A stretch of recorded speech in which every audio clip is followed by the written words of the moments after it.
오늘 봉독한 말씀 통해서 훈계를 좋아하는 자라는 제목으로 말씀을 증거하겠습니다. 성경 상식을 좀 앞에 좀 묻고 시작하도록 하겠습니다. 구약은 구분하는 방법이 있죠. 신약도 구분하는 방법이 있습니다. 구약은 어떻게 구분할까요? 맨 먼저 율법서, 모세오경, 그리고 모세오경 몇 권입니까? 5권. 그리고 그 뒤에 역사서는 몇 권이죠? 여호수아에서 에스더까지 12권입니다. 그리고 그 뒤에 시가서 5권. 우리가 역시 잠자나 뭐 이렇게 하는 것처럼 욥기, 시편, 잠언, 전도, 아가. 그리고 이어서 대선지서 5권, 사람의 결단, 그 다음에 뒤에 소선지서 12권, 그래서 39권이 되겠죠. 신약도 이왕에 나눈 김에 신약도 한번 나눠보십시다. 신약은 어떻게 나누죠? 처음에 4권 복음서, 그리고 사도행전을 우리가 뭐라고 불러요? 역사서라고 부릅니다. 그리고 로마서 이후부터 13권을 바울서신이라고 부르죠. 그리고 그 뒤부터 공동서신 8권이 나옵니다. 유다서까지. 그리고 맨 마지막에 계시록 나오는 거죠. 묵시록, 계시록이 나오는 것입니다. 오늘은 이제 우리가 보고자 하는 것은 구약이죠. 구약인데 그 가운데서 아까 시가서 말씀드렸잖아요. 그 시가서 5권, 욥기, 시편, 잠언, 전도, 아가서. 그 중에 3권, 예를 들면 욥기, 전도, 잠언. 이 3책을 지혜문학이라고 그래요. 지혜문학. 따로 구분해서 지혜문학이라고 말합니다. 지혜문학이라고 말하는 이유는 이 3책 특징이 다 지혜에 대한 말씀을 가르쳐주고 있기 때문에 그래요. 그래서 욥기서 같은 경우는 고난의 지혜를 가르치는 거죠. 고난의 지혜. 어떻게 하면은 고난을 극복할 수 있을까? 그 다음에 전도서는 허무의 지혜. 어떻게 인간이 살면서 허무한 그것을 극복할 수 있겠나 하는 지혜를 얻는 거예요. 그리고 이제 지금 우리가 보고 있는 이 잠언서는 형통의 지혜라고 해요. 형통의 지혜. 어떻게 인생이 성공적인 인생을 살아갈 수 있을까? 그러니까 성공적인 인생 어떻게 살아갈 수 있을까? 그래서 잠언서를 우리가 인생 지침서 이렇게 부릅니다. 인생 지침서. 우리 인생이 성공적으로 형통하며 살아갈 수 있는 인생 원칙 이런 것들을 기록하고 있는 책이기 때문에 그렇습니다. 그래서 우리가 잠언을 바라볼 때 우리가 몇 가지 유의해야 될 것이 있어요. 이 잠언을 바라볼 때는 반드시 하나님의 말씀으로 이 말씀을 들어야 합니다. 하나님 말씀으로 들어야 합니다. 그래서 믿음이 필요한 건데 이걸 하나님 말씀으로 듣지 않으면 잠언을 읽어보시면 뭐 어떤 격언이나 속담이나 뭐 이런 내용들이 쭉 나온단 말이에요. 그러다 보면 이게 그냥 윤리와 도덕으로 끝나요. 윤리와 도덕으로 그냥 끝나버립니다. 그러나 이걸 하나님의 말씀으로 듣고 그러되 인생 삶의 지침서로 삼고 이 말씀을 내 삶에 적용하여 살 때 우리를 변화시키는 능력과 역사가 나타나게 된다라고 하는 것이죠. 그래서 우리가 잠언을 바라볼 때는 반드시 이 말씀이 하나님의 말씀이고 이 말씀을 우리의 삶에 적용해서 하나님의 우리를 변화시키는 능력을 경험하며 살아야 하는 것이죠. 자, 오늘 본문도 마찬가지로 의인과 악인의 차이가 무엇이냐 하는 것을 말씀하는 겁니다. 의인이라고 하는 것은 한마디로 말하면 그리스도를 받아들이는 사람들, 받아들인다, 수용성이 있다, 받아들이는 사람들. 그 다음에 악인은 뭐냐면 그리스도를 거부하는 사람들. 그러니까 받아들이지 않는 사람들을 의인과 악인 그렇게 우리가 구분해서 볼 수가 있습니다. 그럼 이 사람들의 특징이 뭐냐면 오늘 1절 한번 보십시오. 1절에 시작. 훈계를 좋아하는 자는 지식을 좋아하거니와 징계를 싫어하는 자는 짐승과 같으니라. 아멘. 그러니까 의인은 뭘 좋아한다고요? 훈계를 좋아한다고요. 악인은 훈계를 싫어한다고요. 그러니까 의인과 악인의 차이는 뭐냐면 듣느냐 듣지 않느냐 여기에 차이가 있는 것입니다. 여러분 우리는 말하는 것보다 듣는 것이 중요하다고 지난 시간에 우리가 설교 통해서 들었죠. 듣는 게 중요하다. 그래서 우리가 연예인 가운데 이 비유가 딱 들어맞는 두 사람이 유재석과 강호동이에요. 그럼 강호동은 굉장히 말을 잘해요. 말을 굉장히 잘합니다. 그리고 유재석은 말을 잘하지는 못해요. 근데 유재석의 특징은 남의 말을 많이 들어요. 그래서 다른 사람을 말을 많이 시키는데 강호동은 시끄럽잖아요. 자기 말 많이 하니까. 근데 특징이 뭐냐면 말을 많이 하는 사람은 자기를 띄웁니다. 그래서 말을 잘하는 사람들은 질려요. 왜냐하면 다 자기를 띄워요. 자기를 자랑해요. 그런데 남의 말을 듣는 사람은 말하고 있는 상대방을 띄워줍니다. 그러니까 뭐 강호동이 옳다, 뭐 그러다 유재석이 옳다, 뭐 이런 얘기하는 게 아니라 특징이 있다 이거예요. 그러니까 말을 많이 하는 사람은 자기를 띄우고 남의 말을 들어주는 사람은 상대방을 띄운단 말이에요. 그러니까 우리가 말하는 힘보다는 듣는 힘, 입의 리더십보다는 귀의 리더십 이것이 앞으로 중요한 리더십이 될 것이다. 그래서 우리가 기업도 마찬가지고 그래서 예전에는 누구도 말을 못했단 말이에요. 그러나 이 귀의 리더십을 갖지 않으면 기업도 결국은 망하게 되는 거예요. 우리나라 지금 답답함을 느끼는 게 뭐예요? 귀의 리더십이 없는 거예요. 듣질 않는 거예요.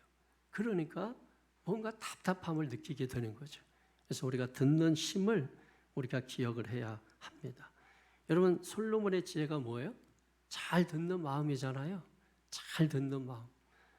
누군가 말을 하든 또 자녀가 말을 하든 남편이 말하든 아내가 말하든 부모가 말하든 그 말을 잘 듣는 게 지혜라는 거예요. 그러니까 하나님이 말씀하실 때 그 말씀을 우리가 한번 귀담아 들어보는 거죠. 이게 도대체 무슨 말씀일까?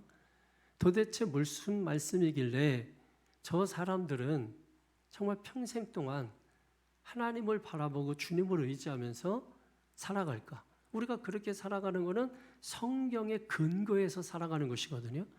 그러니까 도대체 저들이 근거로 삼고 있는 이 성경, 저들의 삶의 표준과 기준과 목적으로 삼고 있는 이 성경이 도대체 뭐길래 그래서 그 말씀에 대해서 관심을 갖는 거죠. 그래서 우리가 하나님의 말씀하실 때 그 말씀을 잘 듣는 그 마음이 또 다른 사람들의 말을 잘 듣는 마음이 여러분 그게 지혜라는 것이에요.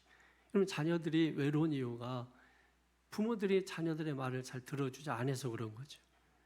그리고 부모들도 마찬가지로 서로가 서로에게 말을 들어주지 않으니까 하려고도 안 하는 거예요. 그러니까 우선은 들어주는 게 중요한 것이죠. 우리는 서로 자기 말만 하려고 막 아웅다웅합니다. 그러나 그것보다 더 중요한 리더십은 이제는 바뀌어야 된다는 거예요. 듣는 리더십이다. 자기가 말하려고 하지 말고 들어주라. 상대방이 어떤 말을 하든지 그 말을 잘 들어주는 사람. 교회에서도 말 많이 하는 사람이 필요한 게 아니라 묵묵하게 남의 얘기를 들어주면서 하는 사람. 그런 사람들이 나중에 보세요. 큰일이에요. 그런 사람들이 교회의 여러 가지 일들을 묵묵하게 감당을 하게 됩니다. 그런 사람은 하나님께서 당연히 상급을 주시게 되는 것이죠. 여러분, 훈계를 좋아하는 자, 그러니까 지혜로운 자는 훈계를 기쁘게 받아들이는 것인데, 여러분 이 지혜롭다라고 할 때, 의인이라고 할 때 우리가 착각하지 말아야 될 게 뭐냐면 이 사람들은 뭐 아무 잘못을 안 한다 이런 말이 아니거든요. 여러분 의인이라고 잘못 안 하나요? 지혜로운 사람이라고 실수 안 하나요? 실수하고 잘못합니다. 그런데 중요한 것은 뭐냐면 지혜로운 사람, 의인은 징계든 책망이든 그게 훈계든 뭐든 받아들인다는 거예요. 그게 지혜로운 거예요. 실수를 했어도 잘못을 했어도 지혜로운 사람은 누가 징계하고 훈계를 하면 그걸 듣고 아 그래요 제가 잘못했습니다 하고 상대가 하는 말을 받아들인단 말이에요.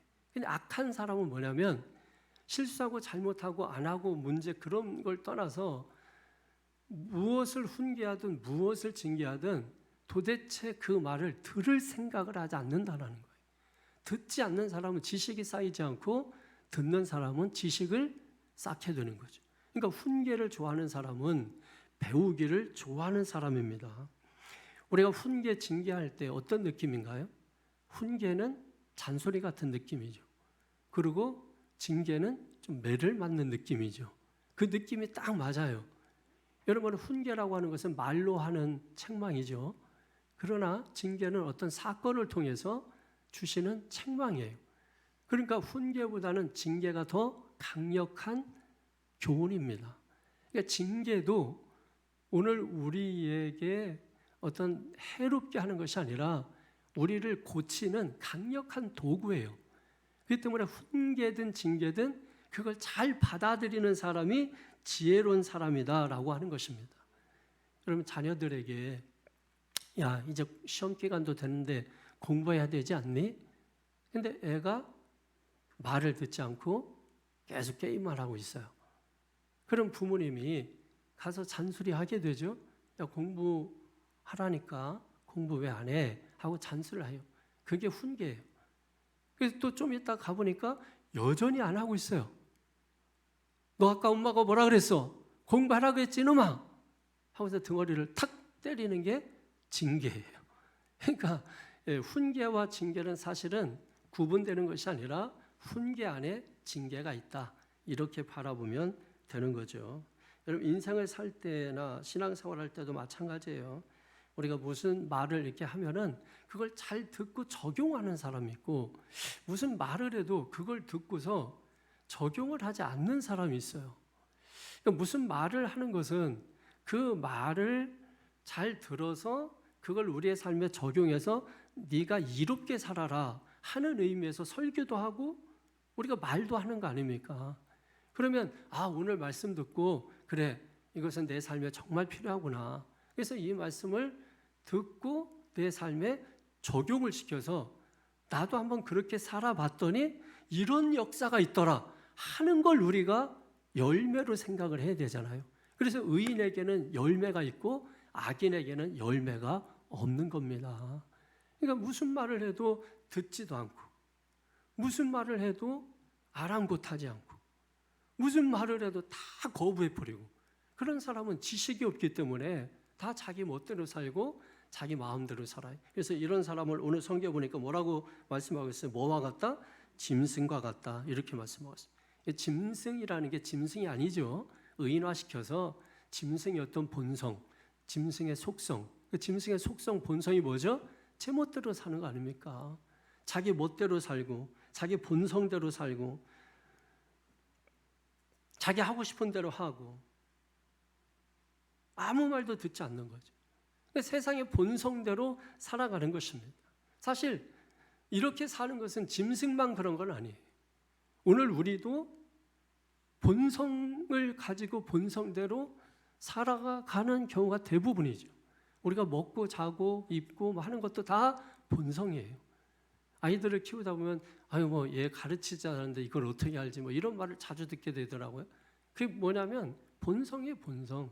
그래서 본성대로 살도록 내버려두면 나쁜 길로 가는 거예요. 그래서 그리스도인의 삶은 본성을 역행하면서 사는 삶이라고 했죠.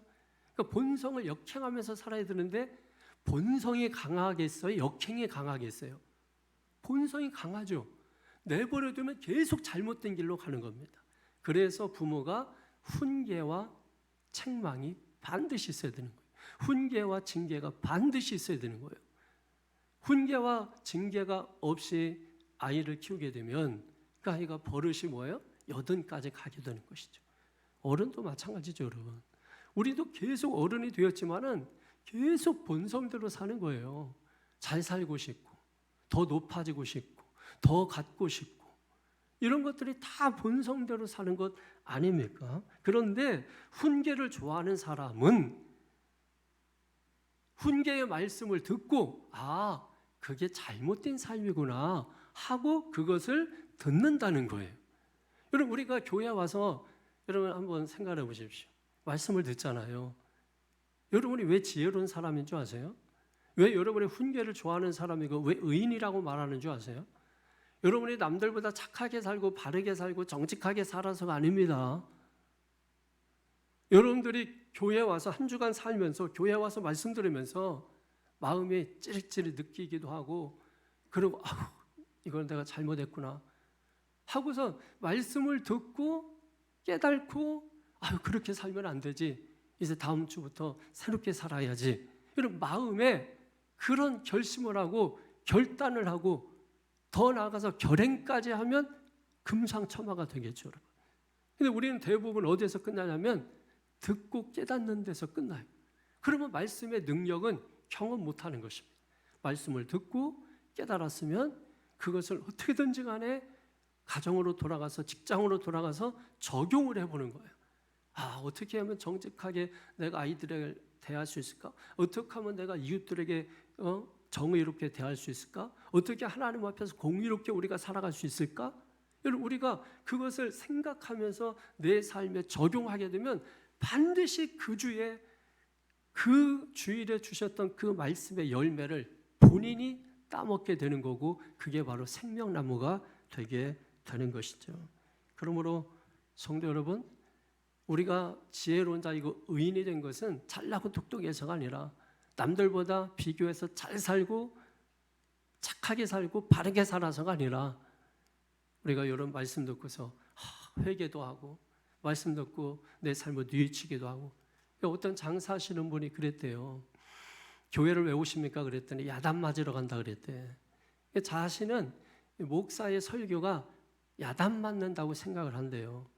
왜 그러냐 그러니까 자기가 장사를 하다 보니까 하나님과 말씀을 떠나서 많이 산대요. 교회 가지 못하고 말씀도 읽지도 못하고 그러니까 교회 와가지고서 목사님 설교 들으면서 야단 맞는다고 생각한대. 그러면서 자기는 늦게 깨닫는데 아, 내가 더 하나님 가까이 해야지. 내가 더 말씀을 가까이 해야지. 내가 기도하면서 살아야지. 이렇게 생각을 하게 되기 때문에 그분은 목사의 설교를 야단 맞는다고 생각을 한다는 거예요. 그러면서 자기 자신의 삶을 돌아본다는 것이 이게 은혜입니다. 목사의 야단 같은 설교가 은혜입니다. 목사님 왜 이렇게 야단만 하지? 그렇게 생각하는 것은 어리석은 거예요. 여러분이 지혜롭게 그 말씀들을 받을 수 있게 되기를 바라요. 악인이라고 하는 것도 마찬가지예요. 악인은 뭐 항상 잘못만 한다 이런 의미가 아닙니다. 잘할 때도 분명히 있죠. 악인인데 잘할 때도 있어요. 도둑질해서 남 좋은 일도 하고 나쁜 일이지만 좋은 일이고 그러면 안 되겠지만 악인들도 무조건 잘못하느냐? 그걸 말하는 건 아니에요. 악인이 왜 악인이냐? 징계를 싫어하는 거예요. 훈계를 싫어하는 거예요. 여러분 교회 와서 하나님 말씀 들을 때 맨날 목사님 야단만 해. 악인이에요. 목사님 말씀하실 때 징계나 훈계 말씀이면은 아 나에게 주시는 말씀이구나. 이건 의인입니다. 요건 김 집사가 들어야 되는데 요건 조 집사가 들어야 되는데 악인입니다. 이건 내가 들어야 될 말씀이구나. 우리 가정이 들어야 될 말씀이구나. 의인입니다. 지혜로운 사람입니다. 훈계를 좋아하는 사람입니다. 배우기를 좋아하는 사람입니다. 이런 사람들에게 하나님께서는 은총을 베풀어 주시는 것입니다. 요즘은 이게 훈계, 징계를 잘 하지 않아요. 안 하는 이유는 뭐냐면 해도 듣지 않기 때문에 그래요. 옛날에는 아이들이 이게 골목에서 구석진 곳에서 담배를 피거나 모여 있고 이러면은 어른들이 지나가다가 야단도 했다고. 야, 이놈! 그렇게 하지 마라. 그럼 애들이 설설설설 기면서 어른들이 오면은 후다닥 감추고 막 그냥 이런 흉내를 냈단 말이에요. 그러니까 어른도 훈계하고 징계할 맛이 났어요. 요즘은 어른이 지나가도 오히려 보란 듯이 내놓고 피고 그리고 뭐라고 했다가는 그 어른 맞아 죽어요. 그러니까 뭐라고도 못하는 거야. 징계도 못하고 훈계도 못하고 아무것도 하지 못하는 거예요. 여러분 교회에서도 마찬가지예요. 인본주의적으로 오늘날 교회 성도들이 다 칭찬과 위로만 듣기 좋아하니까 교회 설교들이 전부 인본주의로 바뀌어가지고 인문학적인 철학적인 입장에서 이런 설교를 하는데 1시간 내내 듣고 있어도 뜨끔한 게 없어요. 그냥 좋기만 해. 웃다가 가. 이게 무슨 설교예요? 설교, 잠언, 침잠, 말씀은 찌르는 말씀이거든요. 전곡을 찌른다는 거야. 찌르면 아파요, 안 아파요? 찌르는데 웃어요? 여러분 정신 나간 거 악인이에요, 악인. 여러분 찌르면 아픈 거죠, 아픈 거죠. 그러니까 하나님 말씀을 듣고 아프고 전곡을 찔리는 게 맞는 겁니다. 전곡을 찔리는데 안 아프다? 무감각해진 거예요. 그만큼 우리가 세상적이 된 겁니다. 하나님 말씀을 듣고 그래도 나를 돌아보고 뭔가 느끼고 반성하고 뉘우치고 깨닫고 그러면 여러분 아직 희망이 있는 것이죠. 우리 하나님은 그럼에도 불구하고 지금도 우리를 계속해서 징계하십니다. 아니 따라다니면서 징계하십니다. 쫓아다니면서 징계하십니다. 왜 그럴까요? 히브리서에 보니까 징계가 없으면 사생하여 버린 자식이라고 말씀해요. 그만큼 하나님께서 우리를 끔찍하게 사랑하신다는 것이에요. 그래서 우리가 싫어해도 계속 쫓아다니면서 잔소리하는 거예요. 여러분 부모들이 자녀들 계속 잔소리하는 거야. 계속 싫은 소리 하는 거야. 공부해라, 일어나라, 그만 자라, 세수해라. 계속 잔소리하는 거죠. 왜? 쫓아다니면서 하잖아요. 그만큼 사랑하기 때문에 그런 거야. 지혜로운 자, 훈계를 좋아하는 자는 부모님의 그 잔소리를 듣고 아, 내가 이렇게 살면 안 되는구나 하고 깨닫고 양말도 스스로 개고 잠자리도 자기가 정리하고 먹은 것은 자기가 설거지하고 공부도 알아서 척척하고 시험 보면은 1, 2등 정도는 하고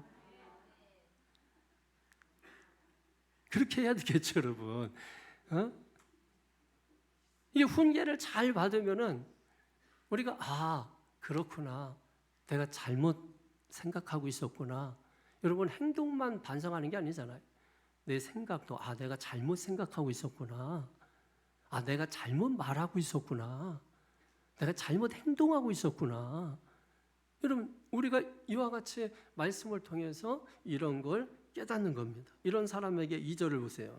시작. 선인은 여호와께 은총을 받으려니와 악을 꾀하는 자는 정죄하심을 받으리라. 아멘. 의인과 악인의 차이가 뭐냐? 의인은 은총을 받고 악인은 정죄함을 받는다. 이렇게 말씀하셨습니다. 우리도 실수하죠. 잘못하죠. 안 합니까? 하잖아요. 중요한 건 우리는 은총을 받는다는 거예요. 은혜를 받는다는 거예요. 실수하고 잘못하지만 은총을 받는다는 거예요. 은총을 잊는다는 거예요. 은혜를 잊는다는 거예요. 그럼 자녀들이 뭔가 잘못하면 야, 너 다시는 그렇게 하면 안 돼? 하고 부모님은 뭐예요? 은혜를 베풀어 주는 거예요. 그 다음 날 또 잘못하고 오면 너 그렇게 하지 말라고 했잖아. 다시는 그런 거 하면 안 돼. 하고 또 은총을 베풀어 주는 거예요. 하나님께서 저와 여러분에게 한 주간 우리가 세상 살면서 실수하고 잘못하고 그러나 교회 와서 하나님께서 이 시간에 은총을 베풀어 주시는 거예요. 여러분이 하나님의 말씀을 받아들이면 하나님은 은총을 베풀어 주시는 거예요. 은혜를 베풀어 주시는 거예요. 내가 잘 살아서가 아닙니다. 남들과 도덕적 잣대를 가지고 윤리적 기준을 가지고 잘 살아서 은총을 베풀어 주시는 게 아니에요. 우리가 잘못했지만 너 잘못한 거 아니? 그때 예 알아요 하고서 여러분 우리가 그 말씀을 받아들이면 하나님이 우리에게 은총을 주신다는 거예요. 그게 기회를 주시는 것이죠. 너 다시 살아봐, 다시 해봐, 다시 노력해봐 하면 될 수 있어. 기회를 주시는 것입니다. 반면에 악인은 정죄를 받는다는 거예요. 정죄는 사망이에요. 기회가 없다는 얘기죠. 그런데 의인은 사망해야 되는데 의인도 똑같이 악인과 다를 바 없어요. 사망해야 되는 건 똑같은 거예요. 그런데 문제는 뭐냐? 차이점 뭐냐? 은혜를 주신다는 거야. 은총을 주신다는 거예요. 이게 복음입니다. 이 복음을 받아들이라는 거예요. 이 복음을 왜 안 받아들입니까? 이 복음을 받아들이라는 거예요. 3절에 시작. 사람이 악으로서 굳게 서지 못하거니와 의인의 뿌리는 움직이지 아니하느니라. 아멘. 여러분, 식물의 생명은 뿌리에 있습니다. 뿌리가 밖으로 이렇게 올라와서 드러나면 그 식물은 오래가지 못하고 죽습니다. 그때 지혜로운 사람은 어떻게 하면 좋을까요? 그 드러난 뿌리 위에 흙을 덮어주는 거죠. 그러면 뿌리가 힘을 얻어서, 엄청난 힘을 얻어서 그 나무를 살게 하는 것입니다. 우리도 살다 보면 삶의 뿌리가 드러날 때가 참 많아요. 그래서 정말 죽고 싶고 정말 모든 걸 포기하고 싶고 여러분 그럴 때가 많이 있잖아요. 근데 누군가 비옥한 흙을 퍼다가 그 드러난 뿌리 위에 흙을 덮어준다면, 그래서 그 뿌리의 생명을 복돋아준다면 그게 능력이죠. 그게 의인의 삶이죠. 그래서 그게 의인답게 사는 것입니다. 그러니까 교회에서 바로 그와 같은 사람들이 많아야 돼요. 드러난 뿌리 위에 그걸 보고 우리가 책망하고 나무라고 손가락질할 게 아니라 그 비옥한 흙을 퍼다가 그 드러난 뿌리 위에 덮어주면 생명이 복돋아난다고요. 복돋아난다. 우리의 말로 복돋아 주시기를 바랍니다. 여러분 기도로 복돋아 주시기를 주님의 이름으로 축원합니다. 악인과 의인을 지금 뿌리로 설명하고 있습니다. 악인은 굳게 서지 못하나 의인은 굳게 선다는 거예요. 견고한 의인의 뿌리는 넘어지지 않는다는 것입니다. 문제가 무엇이에요? 무엇이 문제예요? 악인은 잘못을 해도 회개하지 않는 겁니다. 의인은 잘못하면 무조건 뭐예요? 회개하는 겁니다. 가룟 유다는 예수님을 은 30에 팔아먹었잖아요. 그럼 당연히 회개해야 되잖아요. 근데 그는 회개하지 않았어요. 그러나 베드로는 어떻습니까? 어쩌면 베드로는 가룟 유다보다 더 험한 말, 나쁜 말을 많이 했습니다. 예수님을 저주하고 부인했습니다. 그런데 베드로는 어떻게 했습니까? 회개했잖아요. 그저 하나님께서 베드로를 용서해 주셨고, 그래서 베드로가 그 책망의 말씀을 듣고 내가 잘못했구나 그렇게 깨닫고 나니까 베드로는 진리의 길로 가고 가룟 유다는 회개하지 않았으니까 사망의 길로 가게 된 것이죠. 여러분 살다 보면 우리가 넘어지잖아요. 자빠지잖아요. 그게 잘못입니까? 여러분 뭘 일하다가 실수하고 실패하는 게 잘못입니까? 아이들이 태어나서 걷고 뛰기 위해서 그 과정이 있잖아요. 넘어지기도 하고 까지기도 하고. 그게 잘못입니까? 우리는 너무 우리 인생을 좀 가혹하게 대하는 경향이 있어요. 뭔 일 하다가 어려워지고 힘들어지고 그리고 실패하고 그 일이 잘못되면 무슨 자기가 크게 잘못된 사람인 것처럼 자책하고 자포자기하고 절망하고 그렇게 하는 사람들이 많이 있거든요. 그러나 여러분 기억하세요. 그것은 절대로 잘못이 아닙니다. 그래서 성경은 우리에게 훈계와 징계를 주는 이유는 우리가 잘못해서가 아니라 다시 일어서도록 훈계하고 징계하는 것입니다. 다시 일어서도록. 그 사는 것도 힘들고 어려운데 교회 왔더니 우리가 그렇게 부정적으로 생각하지 말고 받지 않으려고 하지 말고 우리가 그런 인생이기 때문에 그런 삶이기 때문에 훈계와 징계가 필요하다는 거예요. 그걸 받아들이게 되면 다시 일어설 수 있다는 것입니다. 훈계와 징계가 없으면 누가 교정합니까? 우리의 삶을 누가 수정합니까? 어른들은 남의 말을 잘 듣지 않아요. 그게 가장 안타까운 거예요. 이상하게 나이가 들어갈수록 지금 보면은 우리나라도 지금 카르텔이든 뭐든 다 지금 양분됐잖아요. 왜 그렇습니까? 자기 소리만 옳다는 거예요. 남의 말을 안 들어요. 아무리 옳은 말하고 아무리 진리를 말하고 아무리 바른 말을 해도 듣지 않습니다.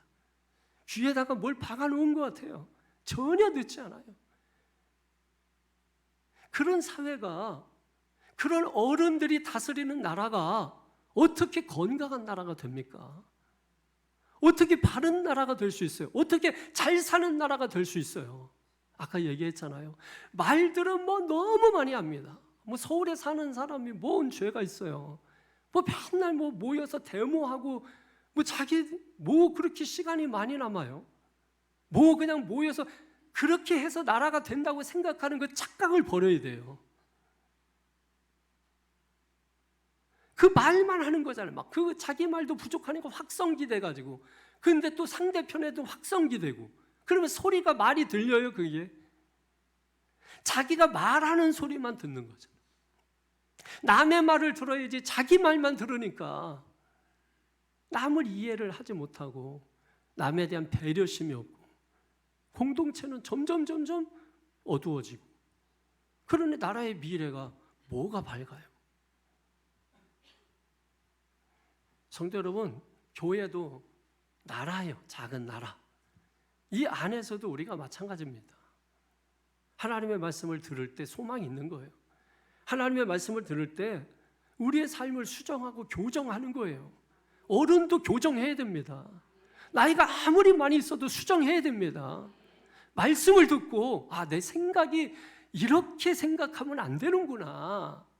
사망적인 생각이 있고 생명의 생각이 있거든요. 자기중심적인 생각이 있고 이타적인 중심의 생각이 있거든요. 그럼 우리가 하는 생각이 이기적인 생각이면, 자기중심의 생각이면 그 생각을 바꿔서 남을 이롭게 하는 홍익인간으로서, 남을 이롭게 하는, 사회를 이롭게 하는 그런 사람들이 돼야 되지 않겠습니까, 여러분? 하나님 말씀을 기쁘게 들으시고, 그래서 뿌리를 깊게 들이시고, 그래서 뿌리가 견고한 자는 힘들고 지칠 때 누구를 바라보느냐? 주님을 바라본다는 거예요. 돈이나 사람을 의지하지 않고 오직 주님만 신뢰하고 의지한다는 거예요. 뿌리를 내린 사람이 어려움이 없다는 것이 아니라 힘들고 지치는 상황이 와도 하나님을 신뢰한다는 것입니다. 여러분, 예수 믿는다는 것이 고난도 없고 어려움도 없고, 야, 예수 믿는데 왜 사고 당해? 예수 믿는데 왜 어려움 당해? 사람들이 이상한 논리를 가지고 접근하려고 해요. 예수 믿어도 사고 당하죠. 예수 믿어도 실패할 수 있죠. 예수 믿어도 어려움이 있죠. 그런데 믿는 자와 믿지 않는 자의 차이는, 믿는 자는 그 상황 속에서도 하나님을 의지한다는 거예요. 이 상황을 오직 하나님이 해결하실 수 있다. 그때 주님의 뭐예요? 위로와 평강이 임해서 그 위로와 평강으로 우리가 사는 거죠. 심지가 견고한 사람, 뿌리가 깊은 성도는 오직 주님만 신뢰합니다. 4절을 보세요. 시작. 어진 여인은 그 지아비의 면류관이라 욕을 끼치는 여인은 그 지아비의 뼈가 썩은 같게 하느니라. 아멘. 어진 여인은 유능한 여자, 슈퍼우먼. 잠언 31장에 있는 현숙한 여인, 완벽하잖아요. 그런 여인이죠. 이런 여인의 특징이 뭐냐면 듣는다는 거예요. 수용성이 좋다는 거예요. 배우는 겁니다. 지혜를 받아들이고 그리스도를 받아들이고, 지아비가 하는 말을 잘 들어주고, 이런 여인은 지아비의 뭐가 된다고요? 면류관이 된다. 다시 말해서 영적으로 이거를 표현하면, 예수님이 우리의 신랑이시면 그 주님이 말씀하시는 말씀을 잘 들으면 우리는 주님의 면류관이 되는 거죠. 그런데 악한 여인은 지아비의 뼈가 썩게 한다고 말씀하고 있습니다. 왜? 지아비의 말을 듣지 않고 자기 말만 앞세우고 자기 주장과 자기 고집만 내세우고 지혜롭지 못한 말 행동을 하고, 그러니까 지아비의 근심거리가 돼서 뼈가 썩게 된다는 거예요. 우리 마음에 근심이 많고 마음에 걱정거리가 많으면 뼈가 썩어요. 예? 관계가 나쁘면 전부 신경통에 시달리고 관절염에 시달립니다. 그러니까 우리는 관계를 좋게 하고 마음의 생각을 평안하게 하고, 그럼 그렇게 할 수 있는 게 말씀밖에 없어요. 세상에서는 돈이 많아야 돼. 그렇다고 해서 뭐 근심 걱정 없는 건 아니지만 어쨌든 일시적으로는 좋잖아요. 근데 돈이 우리가 생각하는 것처럼 그렇게 뭐 들어왔다 나갔다 하냐고. 나갈 때는 금방 나가는데 들어올 때는 10년, 20년 걸려요. 나간 거 한 번에 훅 나가, 한 번에 훅. 예? 먼지 같은 존재라는 걸 아셔야 돼요. 우리는 한 번에 훅 날아갈 존재예요. 교만하지 말라고.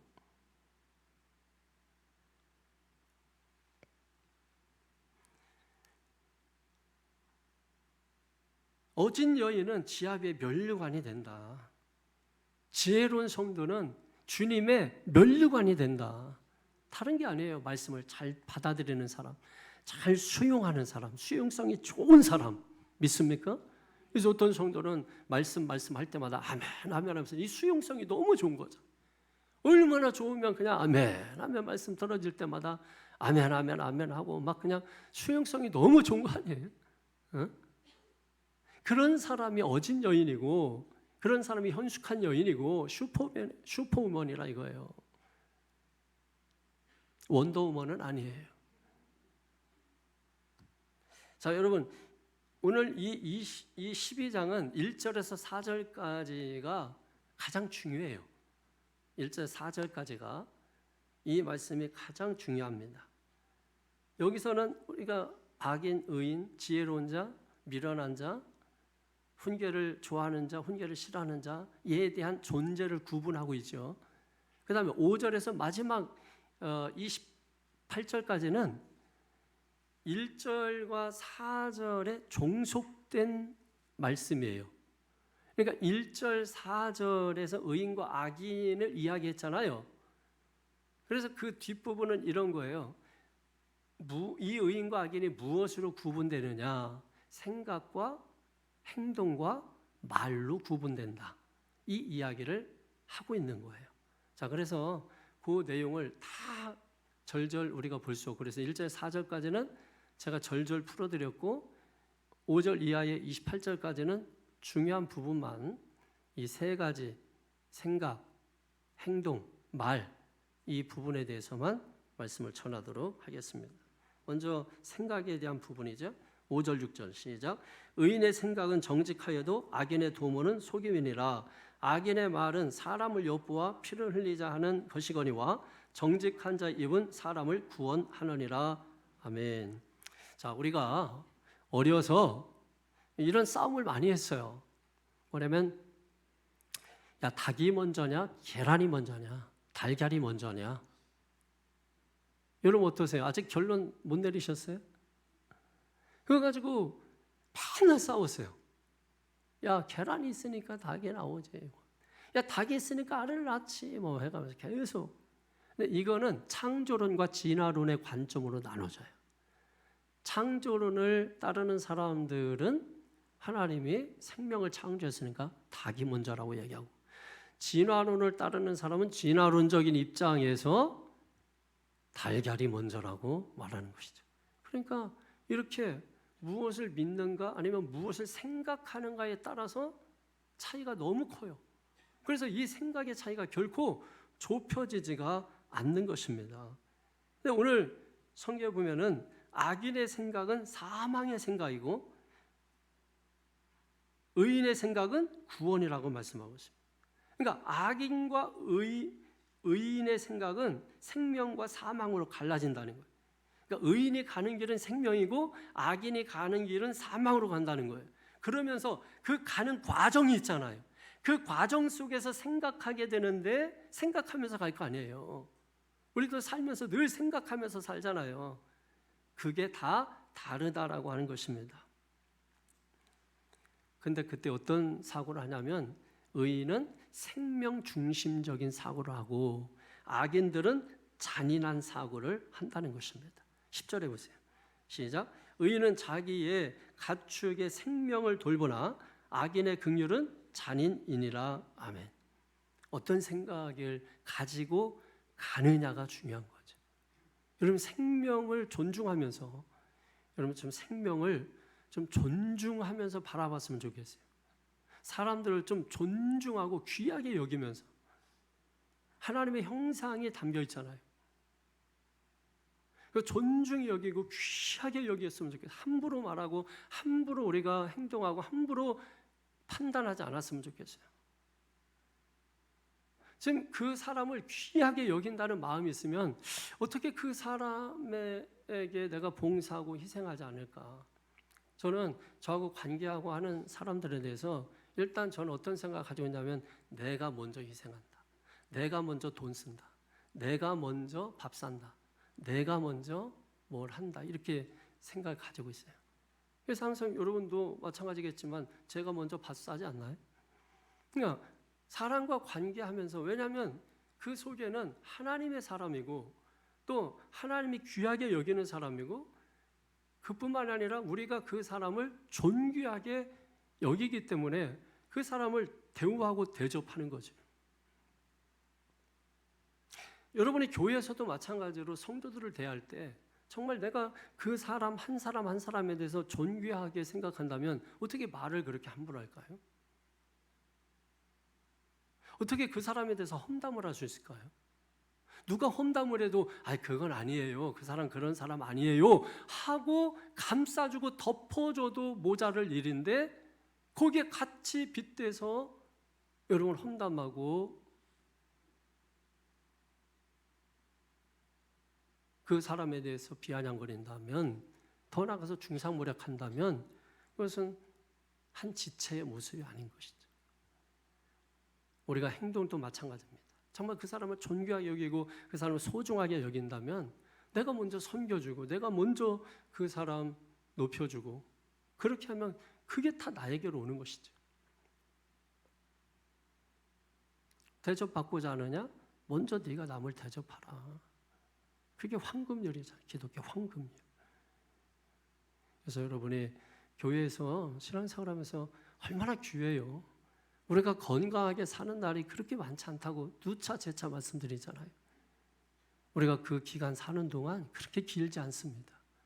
서로 사랑하면서 존중하면서 높여주면서 잘 들어주면서 수용하면서, 근데 그게 잘 되지 않아요. 그러나 성경이 말했잖아요. 의인은 그래서 징계, 훈계의 말씀을 듣고 그렇게 살면 안 되는구나 하고 깨닫고 다시 또 돌아가서 노력하는 거예요. 그게 의인이에요. 그게 성도예요. 성도의 삶을 살아야 돼요. 의인답게 살아야 돼요. 그게 의인답게 살라는 거예요.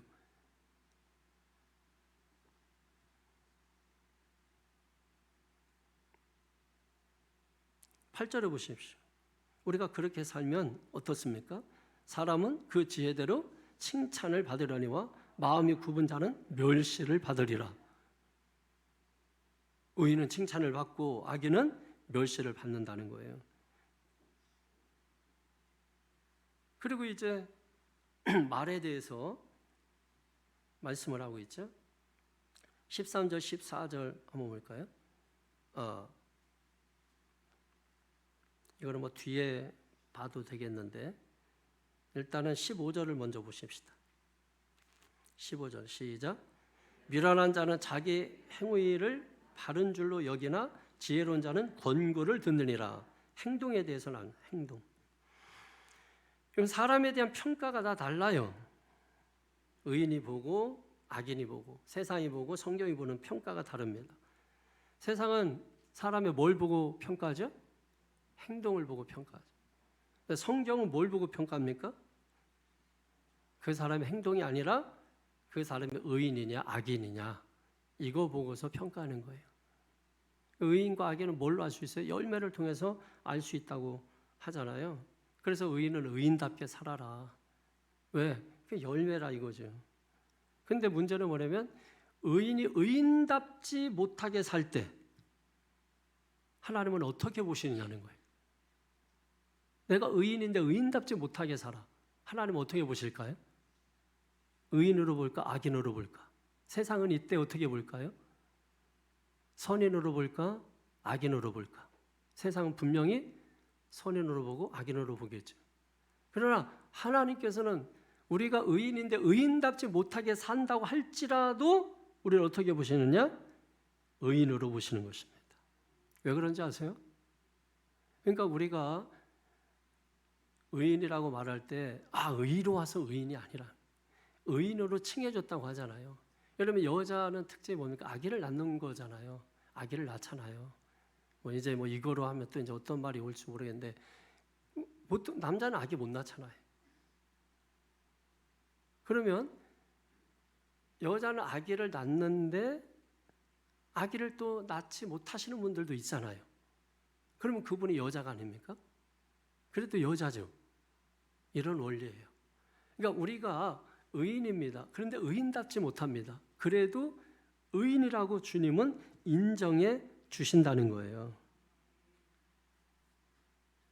왜 그럴까요?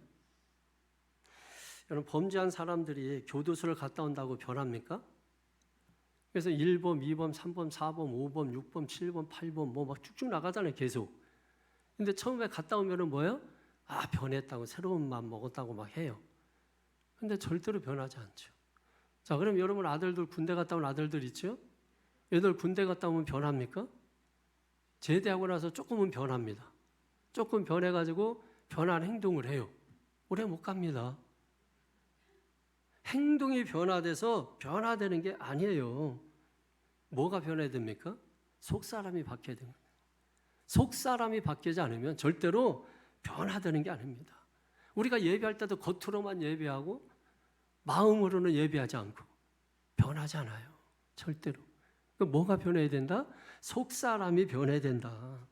그래서 하나님께서 뭐예요? 훈계와 징계의 말씀을 주시는 거예요. 그래서 의인은 그 징계를 받아들이고 내가 마음이 떠나 있었구나 회개하는 거예요. 내가 육신은 여기 있었지만 마음은 저 밖에 있었구나. 친구들에게 가 있었구나. 노는 데가 있었구나. 게임장에 가 있었구나. 이런 거를 우리가 뭐예요?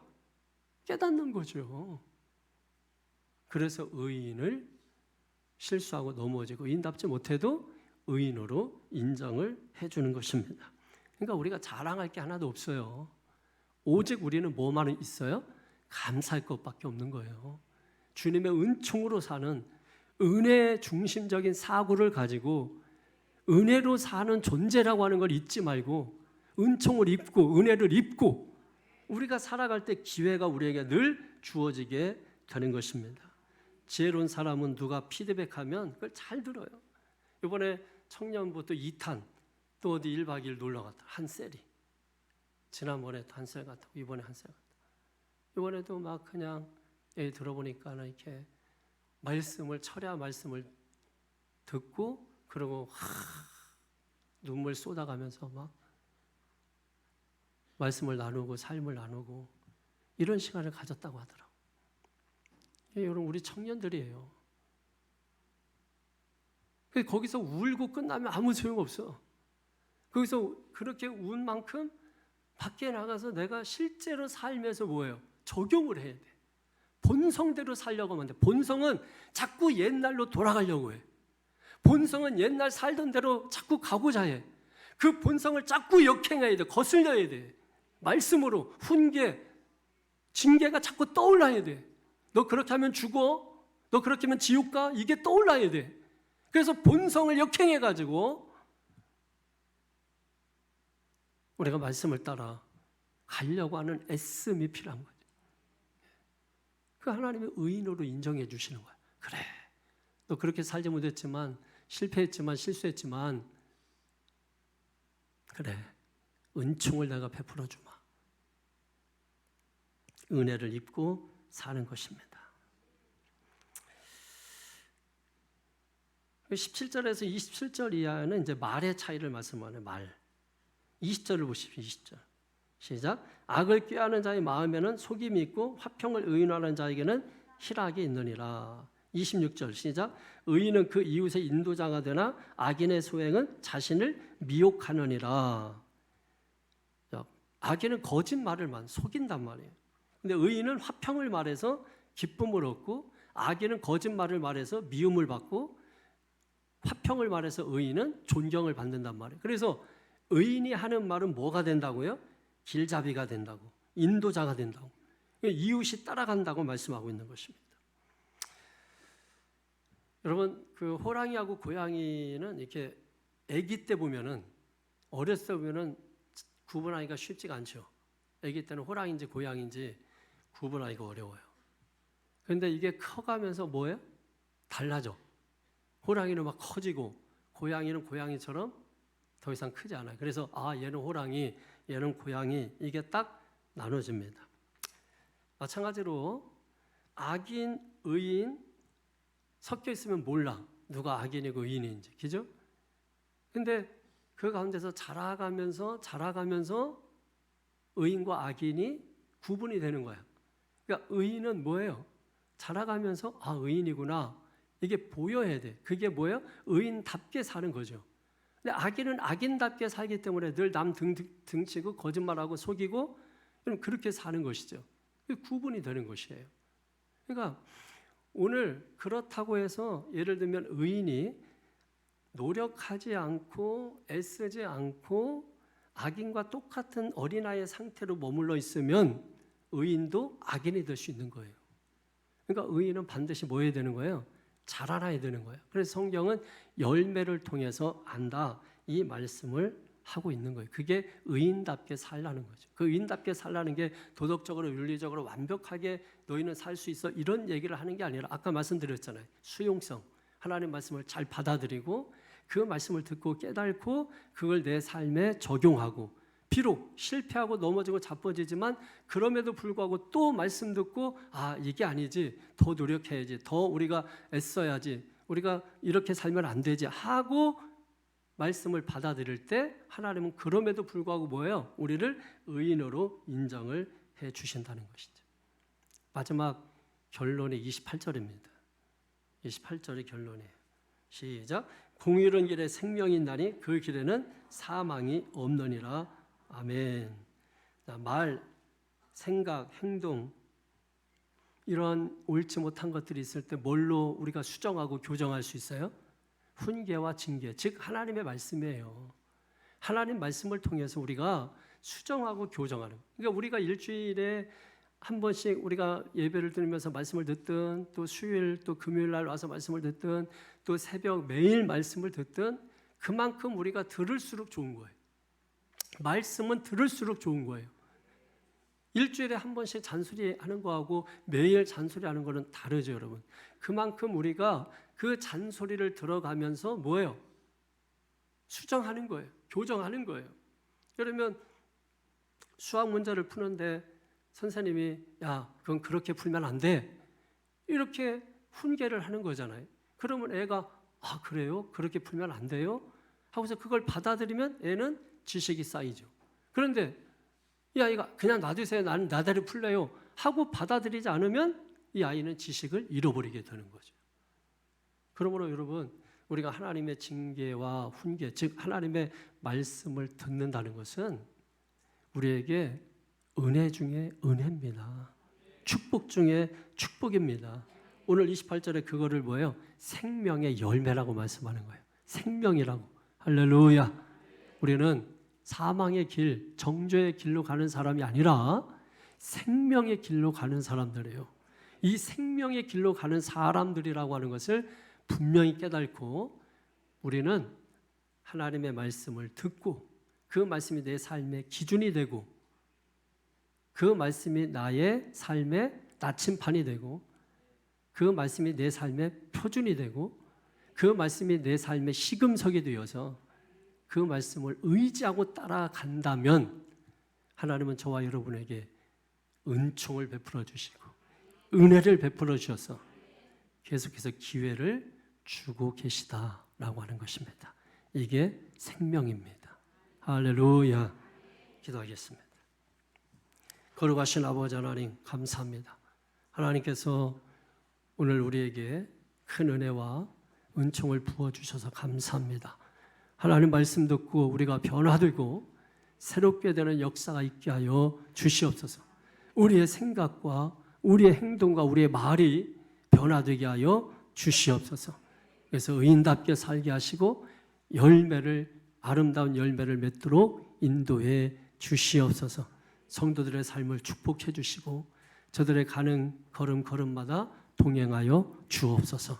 축복하며 예수님의 이름으로 기도하옵나이다. 아멘.